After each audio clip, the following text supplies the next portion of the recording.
Boa noite a você que mais uma vez nos assiste, que mais uma vez nos acompanha.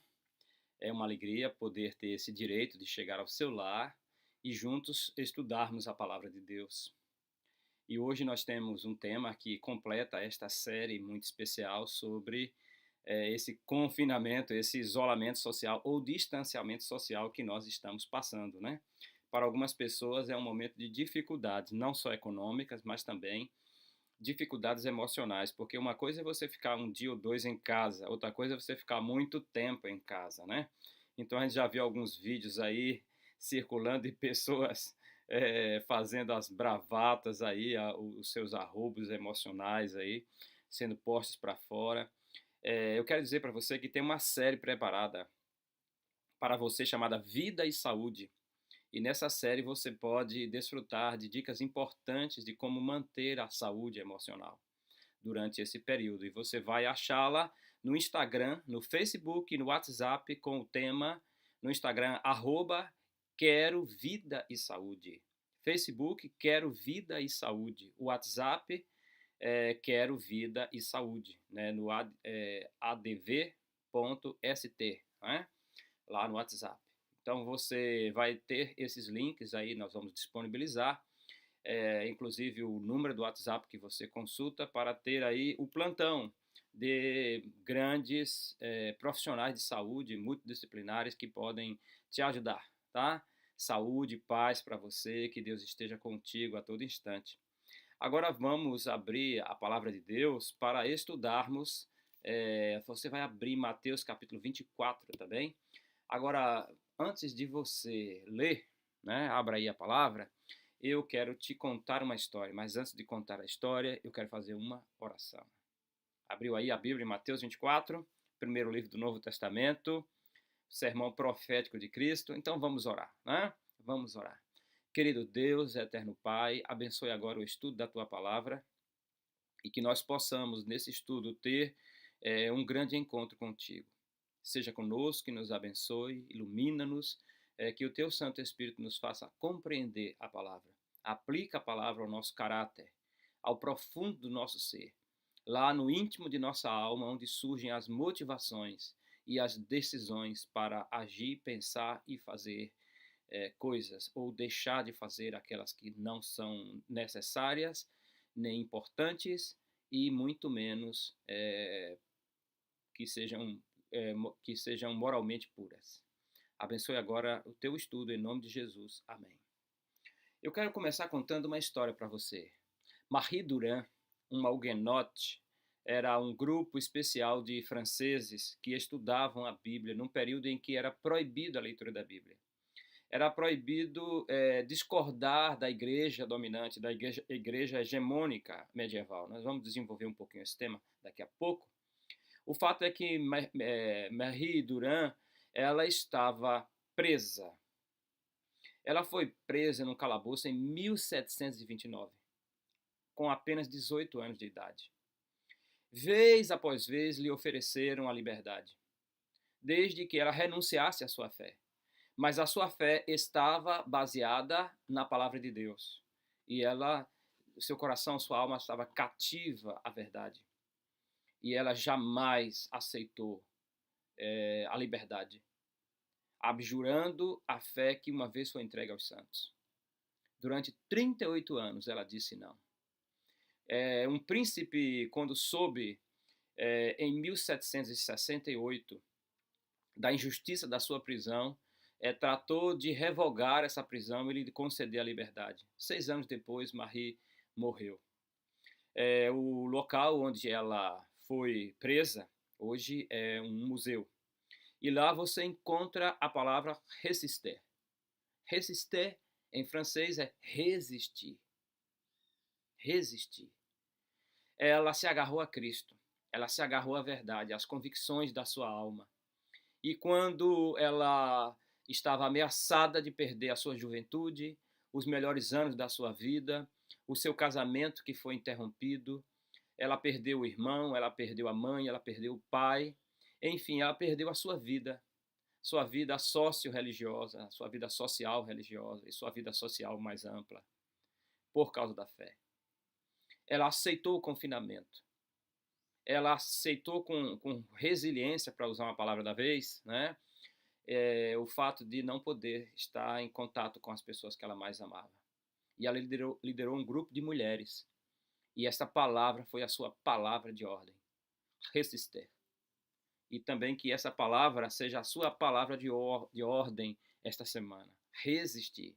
Vai passar, a crise vai passar e nós vamos sair dela vitoriosos. E a cidade, com a graça de Deus, não enfrentará um surto que colocaria em xeque nosso sistema de saúde. Mas, amigos, Jesus profetizou tempos difíceis, né? Ele disse que haveriam pragas e as pragas estão aí. Mas eu quero tratar de um tema um pouco difícil. Porque hoje você está em casa, você tem o conforto da casa. Agora imagine aqueles que tiveram que sair de casa e deixar o conforto da casa, e o seu isolamento não foi num lugar onde tem banheiro, chuveiro, chuveiro elétrico, né, onde tem sabonete, onde tem talvez aí também gel, né, álcool gel. Imagine vocês quando o povo de Deus teve que ser lançado para fora de suas casas. O tema de hoje é das cavernas para o lar. Esse é o tema, das cavernas para o lar. Então nós vamos ao povo das cavernas, mas calma que nós não vamos falar de evolucionismo. Eu particularmente não subscrevo essa teoria. Eu sou criacionista e não creio que nós começamos em cavernas. Mas eu creio que em determinado momento o povo de Deus teve que recorrer a elas, mas com toda uma sapiência e com toda uma convicção de fé que fazia disso um ato intelectual e um ato espiritual. E vamos então para as razões dessa fuga dos lares. Mateus capítulo 24, verso 9, Jesus disse: Então sereis atribulados e vos matarão. Sereis odiados de todas as nações por causa do meu nome. Em Lucas capítulo 21, verso 16, Jesus, é o texto paralelo do discurso profético de Mateus 24, Jesus diz: E sereis entregues até por vossos pais, irmãos, parentes e amigos, e matarão alguns dentre vós. Aqui veja que os laços sanguíneos são superados pela paixão religiosa cega, pela fidelidade a uma mentira que se reveste de verdade religiosa e ganha força de lei civil. Isso já aconteceu na história. E há a possibilidade de acontecer novamente. Na verdade, está profetizado, nós vamos um pouco mais para frente abordar esse tema. Em João capítulo 16, verso 2, Jesus disse assim: Eles vos expulsarão das sinagogas. Aqui nós temos algo muito ligado ao contexto social judaico. Eles vos expulsarão das sinagogas. Expulsar da sinagoga não era simplesmente botar para fora da igreja. Era banir da vida social. Você dificilmente ia fazer negócios. Poucos iriam querer fazer negócios com você, né? Na Idade Média, essa expressão foi substituída por uma outra expressão, uma expressão de interdição, excomunhão, excomungado. Então, para a Idade Média seria: eles vos excomungarão. Mas vem a hora em que todo o que vos matar julgará com isso tributar culto a Deus. Jesus profetizou que aqueles que matariam, que perseguiriam, que prenderiam, julgariam injustamente, com testemunhas falsas, iriam rifar o seu patrimônio, né? Iriam tomar as suas posses e então condená-los como hereges, à fogueira, à forca, à decapitação. Isso seria um ato considerado por eles um ato para Deus, um culto religioso. E Jesus não estava exagerando, e muito menos errado.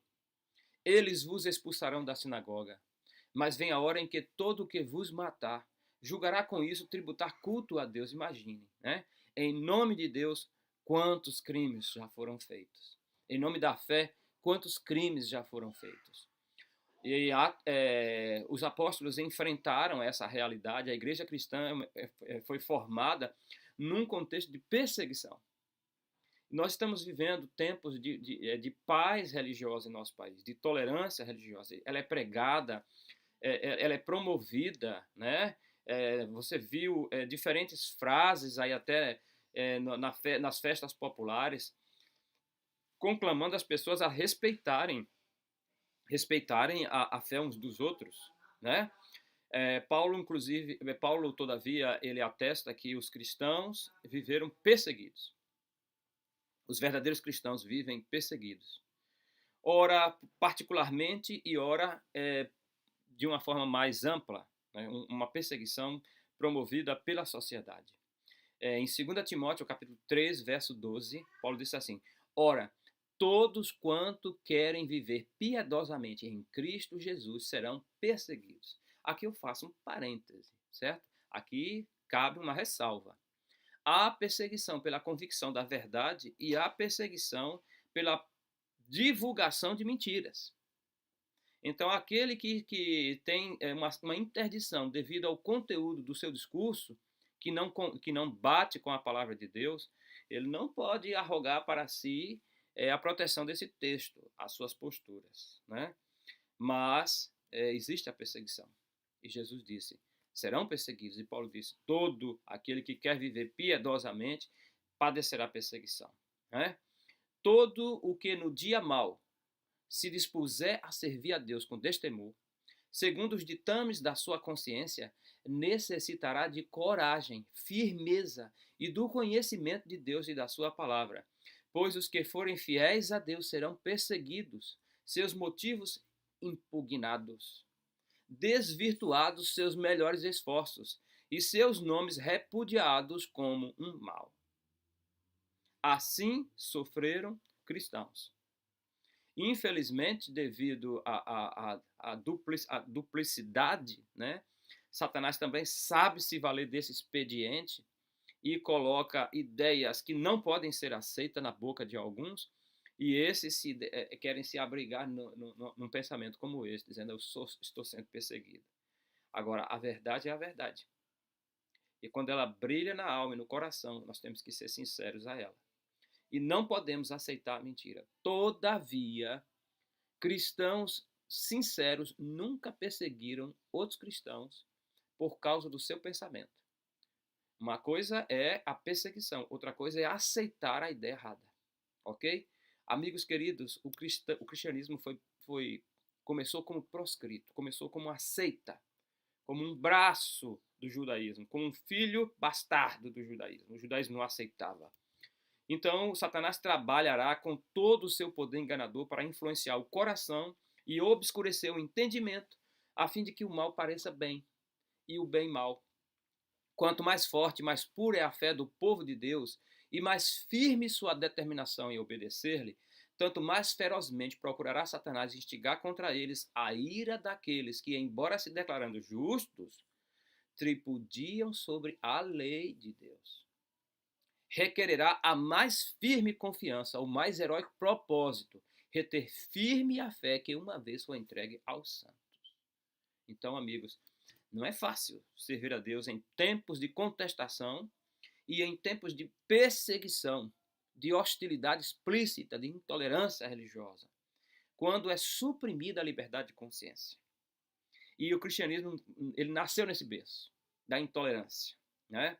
Agora vejam vocês, quando a igreja experimentou a perseguição e os cristãos tiveram que se isolar, vejam o recurso para sobreviver à repúdia, ao isolamento, né, ao degredo, né, ao ser lançado para fora de sua terra natal. Atos capítulo 4, verso 32, mostra como essa igreja cresceu, por que essa igreja prosperou. Da multidão dos que creram, era um o coração e a alma. Ninguém considerava exclusivamente sua nenhuma das coisas que possuía. Tudo, porém, lhes era comum.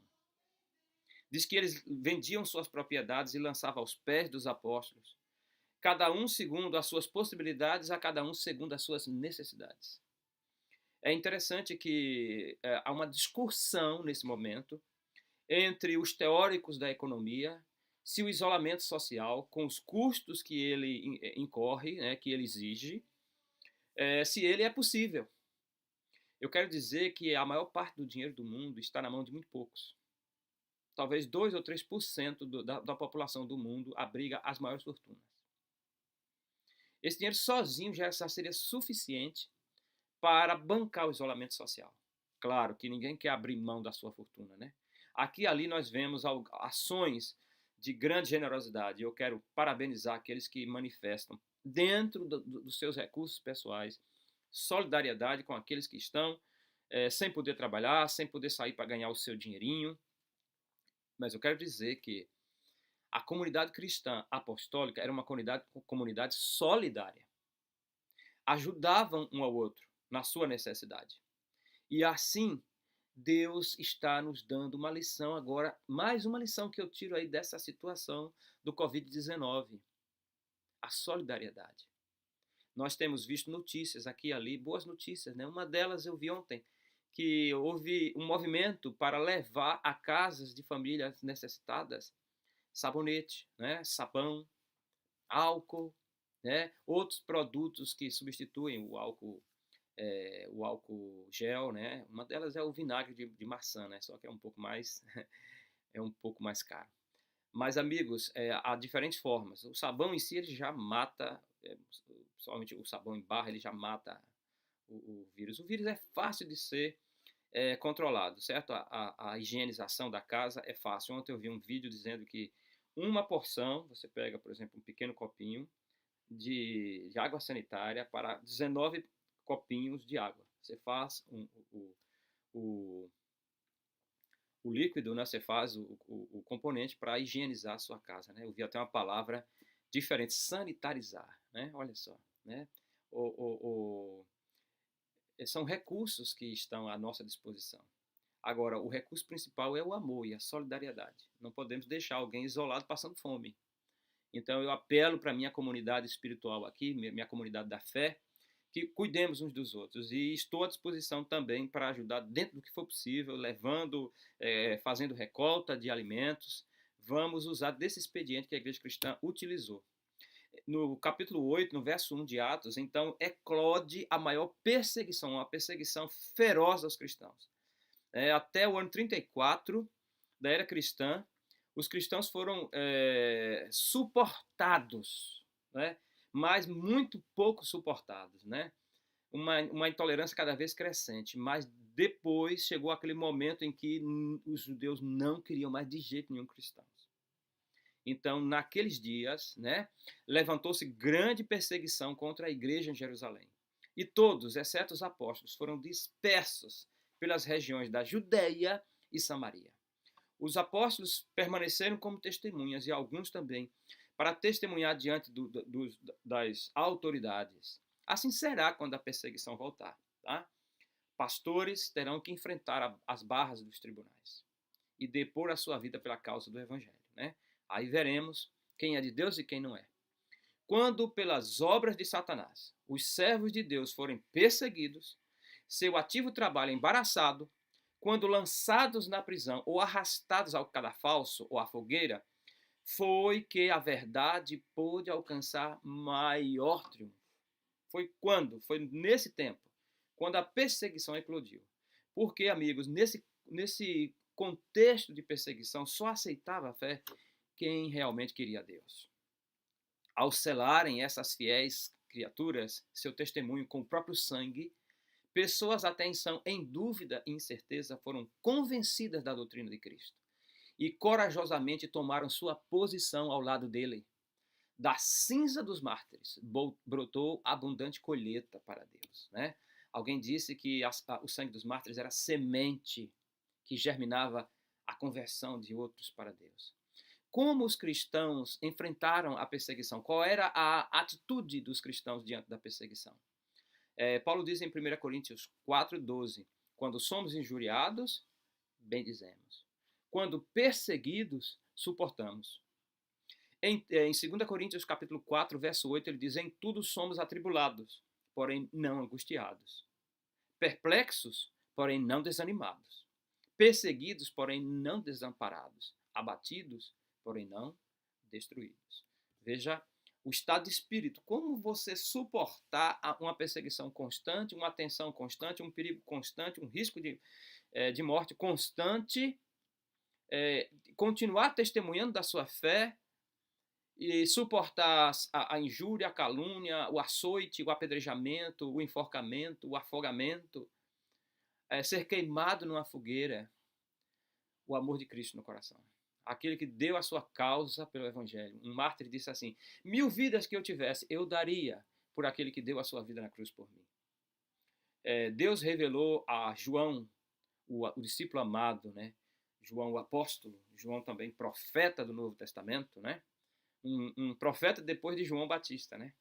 Deus revelou a João na ilha de Patmos como seria a perseguição dos cristãos fiéis nos séculos seguintes. Então, amigos, é que entra essa parte desse movimento das casas para as cavernas, né? E eu convido você a abrir a Bíblia no livro de Apocalipse, no capítulo 1, no verso 6. Perdão, Apocalipse capítulo 12. Apocalipse capítulo 12, versos 1 a 6. 12, capítulo, versículos 1 a 6. Apocalipse. Viu-se grande sinal no céu, a saber, uma mulher vestida do sol com a lua debaixo dos pés e uma coroa de 12 estrelas na cabeça, que, achando-se grávida, grita com dores de parto, sofrendo tormentos para dar à luz. Viu-se também outro sinal no céu, e eis um dragão grande, vermelho, com 7 cabeças e 10 chifres, e nas cabeças 7 diademas. A sua cauda arrastava a terça parte das estrelas do céu, as quais lançou por terra. Primeiro, a mulher representa a igreja de Deus, no Antigo e Novo Testamento. Nesse primeiro momento aqui, a igreja de Deus, histórica daqueles 4.000 anos, certo? Ela está vestida do sol, que é a luz de Cristo. Cristo é o sol da justiça. E tem a lua debaixo dos seus pés. A lua reflete a luz do sol. A Bíblia é a palavra de Cristo. A Bíblia é lâmpada, Jesus é luz. Portanto, a Bíblia é luz, mas não luz própria, a luz refletora da luz de Cristo, né? Ela achava-se grávida. A igreja cristã viveu a gravidez durante toda a sua história. Essa gravidez era o espírito adventista, o espírito do advento de Cristo, da vinda de Cristo, a esperança na vinda do Messias. Ela foi uma igreja adventista em toda a sua história. A palavra adventista quer dizer que espera a vinda. A igreja esperou por 4.000 anos. Essa é uma gravidez, porque a angústia de esperando o Redentor, a espera do Redentor. E, finalmente, sai-se do quadro da terra, no verso 3, e para o quadro celestial. E num lugar insuspeito, onde se não imaginava que poderia acontecer, aconteceu o surgimento do mal. O dragão, no verso 7, vai ser identificado como Satanás. As 7 cabeças seriam as nações da Europa que suportariam um estado religioso e civil, né? Estado e igreja unidos. Então, 7 cabeças e 10 chifres. Por quê? Porque são poderes. No livro de Daniel, 10 chifres, 7 deles permanecem e 3 caem, né? Os vândalos, os érolos e os ostrogoldos, né? Para surgir uma ponta pequena, né? Lá no capítulo 7 de Daniel. Aqui nós temos o quê? Nós temos o dragão com 10 chifres, ou seja, os poderes plenos do mundo civil, das nações que se organizavam dentro do império chamado Império Romano, né? Era o dragão quem tinha os chifres. E aqui o dragão tem 7 cabeças, né? E ele faz o quê? Agora ele vem para a terra, né? Ele vem para a terra. O dragão se deteve, a segunda parte do verso 4, né? E o dragão se deteve em frente da mulher, que estava para dar à luz. Ou seja, ele agora ataca aquele a quem Deus enviou para salvar a humanidade. Então, agora nós temos a pessoa de Maria entrando em cena, aqui representando toda a igreja, certo? Mas Maria não esgota toda a significação dessa expressão a mulher, não é uma pessoa somente. O dragão se deteve em frente à mulher que estava para dar à luz, a fim de devorar-lhe o filho quando nascesse. Herodes mandou matar, visto que os magos não retornaram, ele mandou matar todas as crianças de 2 anos para baixo do povoado de Belém, onde Jesus nascera. O massacre dos inocentes. Aqui está o dragão, Satanás, usando um fantoche de Roma, que era Herodes, rei imposto, né? um meio judeu, era do meio judeu, para matar todas as crianças, na esperança de já matar o bebê antes que ele pudesse se tornar uma criança, um jovem, um adulto e operar a redenção. Né? Como se diria, cortar o mal pela raiz. Mas aqui seria cortar o bem pela raiz. Mas o bem sempre triunfa, mesmo perseguido, mesmo sofrendo, o bem triunfa. Então, nasceu-lhe, pois, o filho varão. O dragão não conseguiu devorar. O filho varão que há de reger, verso 5, que há de reger todas as nações com cetro de ferro, ou seja, um cetro que não pode ser quebrado, um governo que não pode ser quebrado, um domínio que não será mais desafiado, nem haverá domínio paralelo, como pensam alguns, né? Um inferno de fogo eterno, onde as pessoas ficam eternamente em pecado, blasfemando, xingando e sofrendo. O cetro único, governo único, o bem triunfando e o mal deixando de existir. O filho foi arrebatado para Deus até o seu trono. Agora o dragão não tem mais como atacar o filho. O que resta? Atacar quem? A mulher. Ou seja, a igreja, o povo de Deus. Aqui agora a mulher já continua os séculos seguintes. Os séculos chamados séculos do cristianismo, da era cristã. A mulher, porém, fugiu para o deserto, onde lhe havia Deus preparado lugar para que nele a sustentasse por 1260 dias. Em profecia há um princípio chamado princípio dia-ano. Um outro dia a gente vai discorrer um pouco sobre ele. Eu vou deixar alguns links para você estudar essa questão. Mas em vários lugares da Bíblia, profecias de tempo específico, elas são colocadas na linguagem tarde, manhã, em Daniel, né? Como também dia-ano, né? No capítulo 11, verso 2, e no capítulo 13, verso 5, você tem 1260 dias, 42 meses, né? Em Daniel você tem um tempo, 2 tempos e metade de um tempo, 3 tempos e meio, 3 anos e meio. 42 meses é igual a 260 dias, que é igual a 3 anos e meio. Ou seja, 1260 dias, ou seja, 1260 anos. Tempo de perseguição. Se houve uma perseguição, ou um bloco de perseguições que começou em um certo tempo e terminou em um certo tempo, e esse período em que ela durou, dá 1260 anos, está cumprida na história a predição. E eu quero dizer que houve. Né? Primeiro vamos falar da perseguição do dragão, a perseguição de Roma papal, Roma imperial, perdão. Onde quer que procurassem os cristãos refúgio, quando eclodiu a perseguição, na virada principalmente do primeiro século para o segundo, onde quer que procurassem refúgio, os seguidores de Cristo eram caçados como animais, eram forçados a procurar esconderijo nos lugares desolados e solitários, desamparados, aflitos, maltratados, dos quais o mundo não era digno. O mundo não era digno. Errantes pelos desertos e montes, pelas covas e cavernas da terra, diz Hebreus 11, 37 e 38. Eu estou colocando aqui um pouco de história e um pouco de Bíblia, tá bem? Fazendo uma conjunção. As catacumbas proporcionavam abrigos a milhares. Imagine cristãos ser tirados de suas casas, ser colocado na arena do Coliseu romano, se cobri-los com peles de animais e soltarem cães furiosos para destroçarem os cristãos. Leões, tigres ficarem dias sem comer, quando estarem assim já descontrolados de fome, serem soltos na arena para rasgar as carnes e destroçar os corpos de cristãos. E a turba romana insana, a turba pagã romana, se divertir, sorrir, gargalhar diante do terror e dos gritos dos cristãos de dor. E muitos também foram queimados no Coliseu. E os cristãos que fugiam iam buscar refúgio onde? Nas montanhas que circundam Roma. Ali existem as chamadas catacumbas. Por sobre as colinas, fora da cidade de Roma, longas galerias tinham sido feitas através da terra e da rocha. O escuro e complicado trama das comunicações estendia-se quilômetros além dos muros da cidade.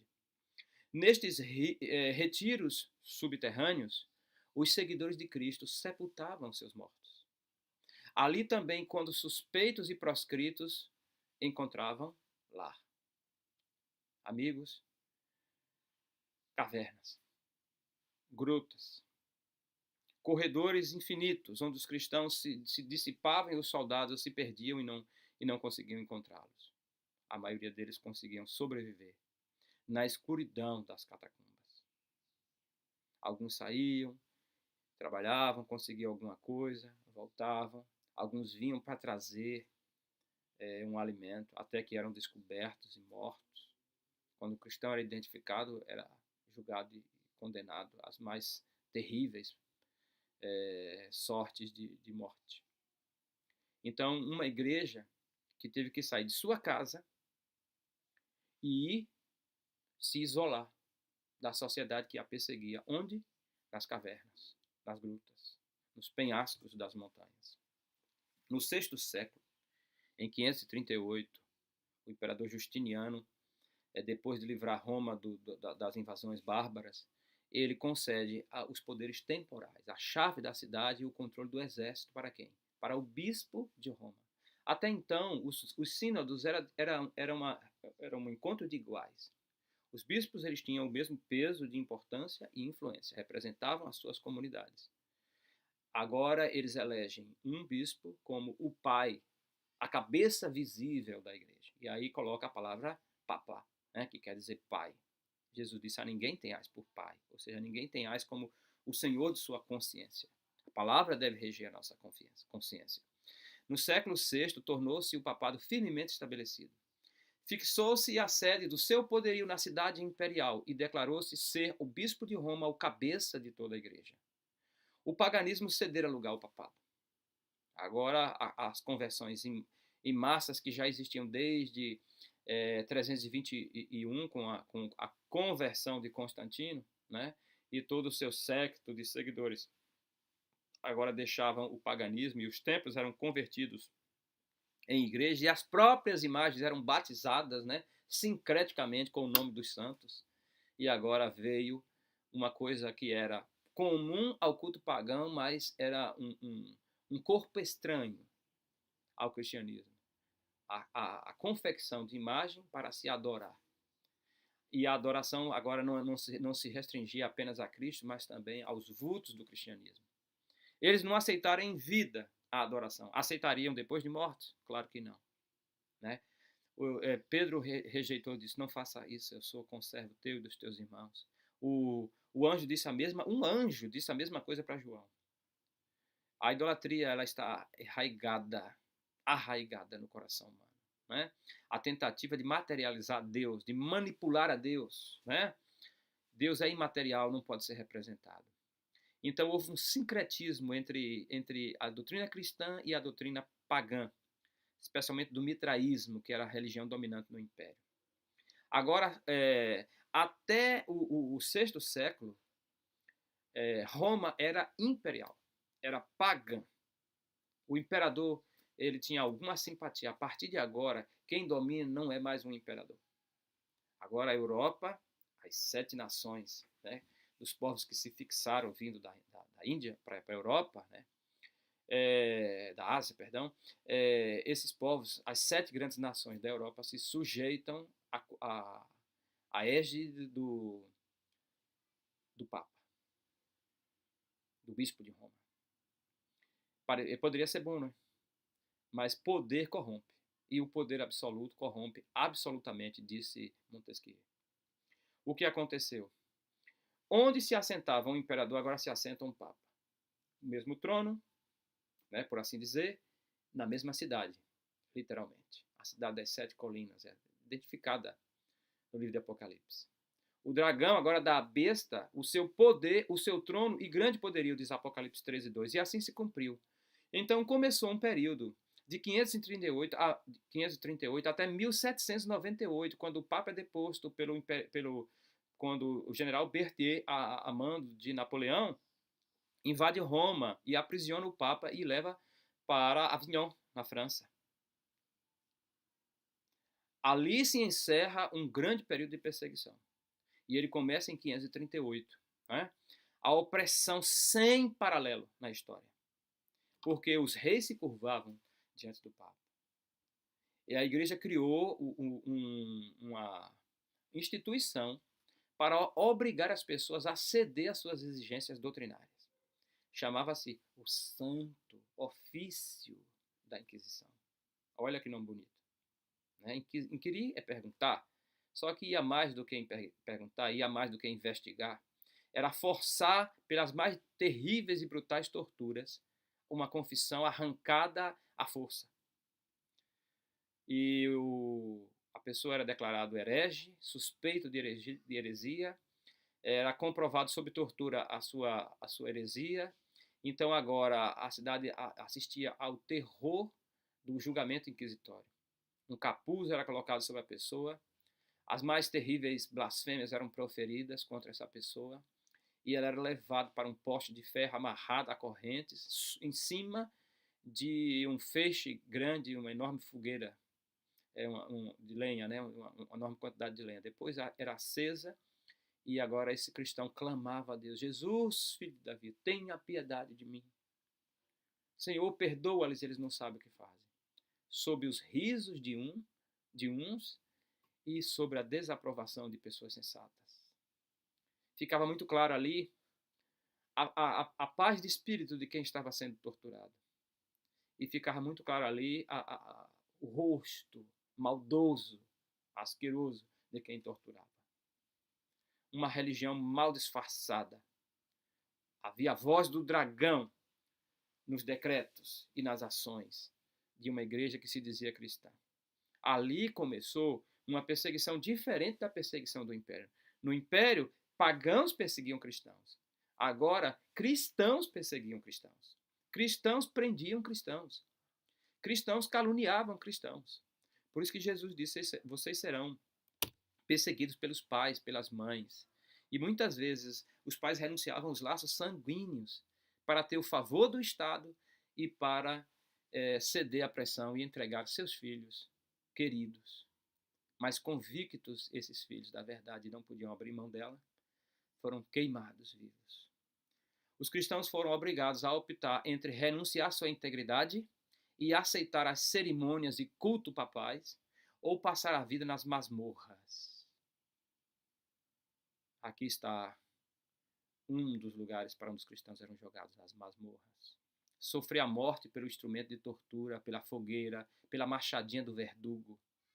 Cumpria-se as palavras de Jesus: até pelos pais, irmãos e parentes e amigos sereis entregues e matarão alguns de vós. E todos sereis odiados por causa do meu nome. Lucas 21, essa citação de Cristo, 16 e 17. Desencadeou-se a perseguição sobre os fiéis com maior fúria do que nunca. E o mundo se tornou um vasto campo de batalha. Durante séculos, a Igreja de Cristo encontrou refúgio no isolamento e obscuridade. Assim o profeta disse: a mulher fugiu para o deserto, onde já tinha lugar preparado por Deus para que ali fosse alimentada durante 1260 dias. E eu quero apresentar assim rapidamente em síntese a história de um povo muito especial, os valdenses. Eles foram os primeiros dentre os povos da Europa a obter a tradução das Sagradas Escrituras. Centenas de anos antes da Reforma, possuíam a Bíblia em manuscritos, na língua materna. Tinham a verdade incontaminada, e isso os tornava objeto especial do ódio e da perseguição. Declaravam ser a Igreja de Roma a Babilônia, apóstata do Apocalipse, e com perigo de vida, erguiam-se para resistir à sua corrupção. Muitos dentre eles rejeitaram o culto às imagens, a maioria, e muitos dentre eles guardavam o verdadeiro dia de descanso. Lucas 4,16 diz que era o costume de Jesus descansar ao sábado. Durante a sua juventude toda, Jesus foi carpinteiro. Dos 12 aos 30, dá mais de 1000 sábados, todos eles, Jesus fechou a sua carpintaria. Lucas 4,16 diz que tinha por costume ir à sinagoga. E os valdenses guardavam o sábado, muitos deles, né? A maioria deles. Sob as mais atrozes tempestades da oposição, conservaram a fé. perseguidos embora pela espada dos saboianos franceses e queimados pela fogueira romana, mantiveram-se sem hesitação ao lado da palavra de Deus e de sua honra. Há um penhasco chamado Casteluso, né? E em determinado momento um grupo de valdenses foi encontrado e foi encurralado. E quando chegaram a determinado ponto desse penhasco, eles foram forçados, eles foram empurrados e despedaçados os seus corpos nas rochas brutais. Aquela terrível morte, aquela matança, aquele genocídio, ficou conhecido como o Massacre do Casteluso. As histórias são trágicas, eu quero poupar vocês da maioria delas, né? Por trás dos elevados baluartes das montanhas, em todos os tempos, refúgio dos perseguidos e oprimidos, os valdenses encontraram esconderijo. Ali conservou-se a luz da verdade a arder por entre as trevas da Idade Média por mais de 1000 anos. Eles foram testemunhas da verdade e mantiveram a fé apostólica. Eles saem de Roma quando eclode a perseguição, quando os tempos viram e a igreja se une ao Estado, né?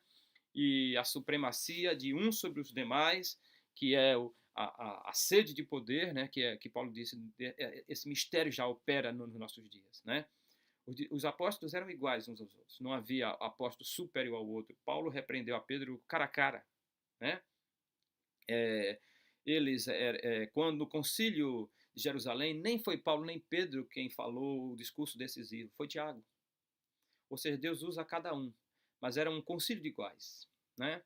A tentativa de supremacia, de suplantação um do outro, não foi de Cristo. Jesus disse, quem quiser ser o maior, sirva. Agora, amigos queridos, uma igreja que ficou 1260 anos perseguida. Jesus disse, se esses dias não fossem abreviados, nenhuma carne resistiria. Não sobraria um cristão. Então, Deus permitiu que em 1798 o período de supremacia papal fosse quebrado. Esse período só vai se restabelecer aos poucos em 1929, através de Mussolini, quando devolve o castelo de Gandolfo, devolve alguns acres, algumas partes do antigo Império Romano. A ameaça da tempestade que se avizinha. Esses dias em que você está em casa é só um ensaio para o que vem pela frente. Hoje nós temos as igrejas fechadas por uma questão sanitária. Em breve, igrejas serão fechadas. Não todas. Não todas. Só aquelas que sustentam os mandamentos de Deus e têm o testemunho de Jesus. Anota isso aí que eu estou te falando. Porque quando se cumprir, você vai dizer, o pastor estava certo. Não era um delírio, uma teoria da conspiração louca, insana. Não era uma quimera. É Bíblia, é profecia. Hoje nossas igrejas fecharam temporariamente, apenas para a gente entender que igreja, o templo, é uma concessão do Estado. Nós não temos, embora tenhamos comprado o terreno, construído a igreja com recursos próprios, né, e auxílio de alguns da comunidade, o templo não é nosso. É nosso no papel, como concessão do Estado. Quando, amigos, a tempestade se desencadear novamente e tivermos não que nos refugiar em nossas próprias casas, pois não serão mais um abrigo seguro como ainda o é no contexto de uma epidemia, quando for perseguição religiosa, nossa casa não será mais abrigo. Teremos que ir para as cavernas, para os montes, para os penhascos, para as grutas, covas da terra. Mas não iremos sozinhos. Jesus estará conosco. E para aqueles que tiverem que ficar algum tempo no isolamento, Deus tem uma promessa para estes. Veja o que aconteceu com os discípulos. Jesus lia o futuro de seus discípulos. Via um ser levado ao cadafalso, outro à cruz, um terceiro exilado entre os solitários rochedos do mar, outros ainda perseguidos e mortos. Animou-os com a promessa de que em toda a provação estaria com eles. Aquela promessa não perdeu em nada a sua força. O Senhor conhece tudo a respeito dos seus fiéis servos, que por amor dele jazem numa prisão, são banidos para ilhas solitárias, né? Outro tipo de isolamento. Conforta-os com a sua presença. Quando, por amor da verdade, o crente comparece à barra dos injustos tribunais, Cristo se encontra ao seu lado. Toda injúria que cai sobre ele, cai sobre Cristo. ele é condenado outra vez, na pessoa de seus discípulos. Quando uma pessoa se acha entre as paredes do cárcere, Cristo lhes arrebata o coração com o seu amor. Quando alguém sofre a morte por sua causa, ele diz: eu sou o que vivo e fui morto, mas eis que estou vivo para todo sempre. Tenho as chaves da morte e do inferno. Se alguém te trancar no inferno, ou seja, na sepultura, biblicamente o inferno não é um lugar de tormento eterno, né? Biblicamente é a sepultura, né? Por isso que na reza primordial dizia, né, no credo apostólico dizia assim, desceu ao inferno, ou seja, a sepultura. Aqueles que Jesus disse, eu tenho a chave da morte. Eles podem lhe prender lá, mas eu abrirei na manhã da ressurreição. Apocalipse 1:18. A vida que por mim é sacrificada, diz Cristo, conservar-se-á para a glória eterna. Eternos serão apenas aqueles que entregam suas vidas a Cristo, suportam abandonar tudo, sofrer a calúnia, a ignomínia por amor a Cristo. Nós estamos hoje em distanciamento social como um treino. Em breve teremos que deixar as casas e buscar refúgio em florestas densas, penhascos, montanhas, cavernas, grutas. Não será fácil. Contudo, Deus tem mais promessas para você. E essas são as finais. E elas geraram o tema dessa noite. Das cavernas para casa, para o lar. Levantará um estandarte, diz Isaías 11:12. Marca esse texto na Bíblia. Levantará um estandarte para as nações, ajuntará os desterrados de Israel, os dispersos de Judá. Recolherá desde os 4 confins da terra, né? Os pontos cardeais, norte, sul, leste e oeste. É a linguagem bíblica, linguagem do tempo da Bíblia, né? Então Deus levantará o seu estandarte, dizendo, aqui está a bandeira de Jesus. Sobre essa égide, vocês marcharão para o lar. Podem sair dos penhascos, das cavernas, aqueles que depuseram suas vidas. E agora o séquito de seguidores de Cristo marcharão para o lar eterno. Naquele dia, Isaías 27:13, outro texto para você marcar. Naquele dia se tocará uma grande trombeta, e os que andavam perdidos pela terra da Síria e os que foram desterrados para a terra do Egito tornarão a vir e adorarão ao Senhor no Monte Santo de Jerusalém, a cidade santa. Resisté, disse Marie Durand. Resisté, resista, mantenha firme. Você vai vencer o vírus, sua família vai vencer o vírus, nossa cidade vai vencer o vírus, nosso país vai vencer o vírus. E nós vamos sair vitoriosos dessa. Resisté, disse Marie Durand. Permaneça por Cristo. Não troque sua fé por nada. Não venda sua convicção religiosa por favor nenhum. Seja sincero. Deus procura homens que não se comprem e nem se vendam, cuja consciência seja fiel ao dever como a bússola é ao polo. Homens verdadeiros e honestos que não temam chamar o pecado pelo seu nome exato. Homens que tenham coragem de dizer a verdade ainda que caiam os céus sobre as suas cabeças. Você deve ser essa pessoa. E Deus te conclama e diz, ainda que você tenha que sair de casa para o degredo, para a fuga, para o isolamento, eu te trarei de volta e você estará comigo no monte de Sião, das cavernas para o lar eterno. Deus te abençoe nesse propósito. Nós vamos ter um culto especial, mas já fora dessa série, na quarta-feira. Talvez comecemos uma nova série, nós vamos informar a você através das redes sociais. Fique com Deus, um forte abraço no coração. Vamos orar. Pai querido, esteja com essa família a quem eu falei nessa manhã, nessa noite, a quem eu falei, para cada um desses queridos, a tua verdade seja força e poder para resistir, para ter saúde mental, calma, manter suas rotinas, seus cuidados e vencermos, ó Deus, essa aprovação presente. Os teus templos estão fechados por uma ordem sanitária. Serão reabertos, para dentro de algum tempo serem fechados de novo. E nós pedimos que a tua igreja esteja no nosso coração. Nós somos a tua igreja. Que a tua verdade esteja no nosso coração. Ela é tudo para nós. Nem só de pão vive o homem, mas de toda a palavra que sai da boca de Deus. Nos dê uma noite de paz e uma semana de vitórias. Esteja com todos os que precisam trabalhar, os que podem ficar em casa. Cuidados ao sair, ao estar e ao voltar. O Senhor abençoe a sua saída e a sua entrada. O Senhor abençoe a reclusão de todos que devem e podem ficar reclusos. Nos dê a vitória, Senhor. Em nome de Jesus. Amém. Um forte abraço e até breve. Fica com Deus, amigo querido e amiga querida. Amamos vocês.